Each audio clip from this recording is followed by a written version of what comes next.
Welcome to writing your own story as you are without using AI. In this first lesson, we will take ownership of your story. As promised, we're going to jump right in, so if you're settled in and ready, here we go. Lesson 1. How to figure out what the heck you're really writing and why it matters. Hey, welcome. I'm glad you're here. Just so you know, I'm not going to ask you to pay more money later in this course. You also won't sit through a 90-minute webinar and walk away with nothing but stories of someone else's success. You paid 99 cents. This is literally my way of testing this style of teaching. If it proves to be successful, others will pay more. So thank you for being part of this ground level phase of my method. So now let's get to work. Wait, not what you were expecting? Need me to talk for another 20 to 30 minutes about myself and people who are wildly successful doing what you'd like to learn to do? I didn't think so. The truth is, I'm blazing my path right now as you hear these words. I'm a nobody who's written and self-published 9 books, ranging in genres of self-help and general fiction. And like you, I've wasted hours of my time watching other people tell me absolutely nothing for free, then ask for money to get more useless information, and then have the balls to ask for more money to talk to them on the phone. Just so you know now, I have a little bit of a dry personality, so I'll try not to cuss, but I don't have a Disney-type attitude on life. If you want fluff, you're welcome to pay $997 to someone else. Let's just dive into this first lesson. It's not about outlines or word counts or grammar. It's about owning your story and deciding why it's worth telling in the first place. Writing your own story is more than putting words on a page. It's a way of claiming your voice, making meaning from your experiences, and stitching together the parts of yourself that feel scattered or silenced. When you write it down, you don't just remember, you reframe. You get to decide what matters, what you've survived, and who you've become. That act, it's healing, it's clarity, it's power. And fuck using AI to do the work for you. That's not authentic. That's lazy, selfish, and quite frankly, it's a ripoff to actual artists who pour their souls into the craft. You might not relate to being an artist, but your story is your authentic story. Write it. Grammar flaws and all. Bring it on, because the world is craving authenticity right damn now. But maybe the healing and the clarity and the power is yet to be discovered. Maybe you'll find out why it matters at the end of this. I find that incredibly encouraging, and if it sparked anything within you, hold on to it. Make a note of it. Write it at the top of your page or Word document, because later when you find yourself stuck or bored or experience any of the other roadblocks that published writers feel on a daily basis, you'll be able to remind yourself of your motivation. Remember this. Lulls, blocks, boredom. It's all part of being a writer. You might have a glaring, well-lit motivation today, but it's natural and normal for it to dim once the real work begins. So don't fret. Just know when you experience it that you must be doing something right. Those lags will trip your motivation to complete your story, so be prepared in advance. Lags are almost like checkpoints. You stop, get examined, then pass through, and off you go with a new map in hand and a new purpose. Writing does this, you will do this, but you will get through. We all do this, so welcome to being a writer.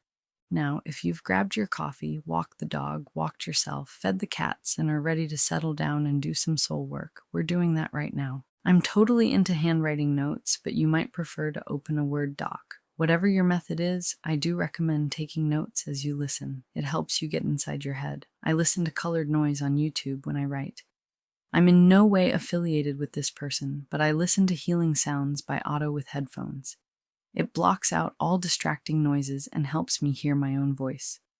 Okay, enough of me. Let's do you. Part 1. What story are you actually trying to tell? Quick reality check. The story you think you're writing isn't always the one that wants to come out. You might think you're writing about your divorce, but maybe it's actually about reclaiming your voice. Maybe you're writing about a loss, but it's really about how you learn to live again. Ask yourself, what am I really trying to say? What do I want the reader to feel when they finish the last page? What part of me is ready to be seen? This book is not just a product, it's a container for something real. Part 2. The problem of asking yourself, who am I to write this? Let me say this bluntly. You're the person to write this. You don't need a degree, a following, or a blue check mark. You need the truth and a little structure. The world is full of recycled, templated content written by bots or ghostwriters. That's not what we're doing here. You're writing the kind of story that only you can tell, and that makes it valuable. If you're thinking about possible income from your story, that's a totally legitimate idea. People love And I mean obsessively love to read other people's life stories. May I just encourage you to steer away from embellishments? In other words, stick to the facts. Unfortunately, facts are often less believable than fiction, so don't add exaggeration where it isn't necessary. Let your truth be told, as crazy as it might get. If someone wants to accuse you of lying or exaggerating the truth, at least you'll be able to look yourself in the mirror and know your own truth. Trust me, printing a lie messes with your inner voice. I don't think I need to explain how or make examples. Be honest. Don't add unnecessary fluff or make up a bridge to connect one action to another.